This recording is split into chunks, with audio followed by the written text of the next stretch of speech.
We've got to figure out where it is that we're going. I'm thinking about your testimony, Ms. Grant, about Unilever. Even within a company, you all have set carbon pricing at three different levels, as I understand your testimony. One Unilever-wide, one with Ben & Jerry's and its supply chain, and one with your Love Beauty Planet line. How in the world am I supposed to bring 435 members of Congress together on a carbon pricing scheme that's the right one, when even as a company that is following your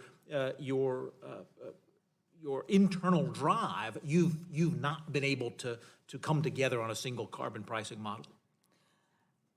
Within that, we do allow some of our companies, such as Ben & Jerry's, to operate on their own as we brought them in, and we let them continue operating with that. But we do have a number of principles and groups that we support, that we put out principles that we would suggest, and I'm happy to give those to you after the hearing to kind of lay out what we think it should do. But we do support carbon pricing and think that's a way forward. If we set a carbon pricing model as a nation that was lower than the one that you all have adopted as a company, would you lower your standards to meet the new federal mandate? As we're a global company, we'd probably keep our global level. Probably would.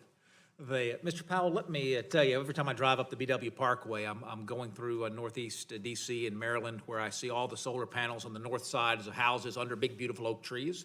Drives me crazy because I know that a taxpayer at the federal, state, or local level subsidize that, and we're not getting the smart value out of that. When you're talking across the spectrum in your business, do you find any resistance on whether it be ideological or international towards trying to find a smart pathway forward, as opposed to just throwing everything against the wall and seeing what sticks? That $100 billion program can go by pretty fast, that Admiral Titley mentioned, if we're just throwing it everywhere instead of at the very targeted places that we know we can do the most good. I do think most folks, and I think there's wide bipartisan support for a smart, goals-oriented investment policy in this space. I do think that there has been a tendency to try all of these efforts, right, like widespread rooftop solar, for example, that actually have very, very small kind of carbon impact.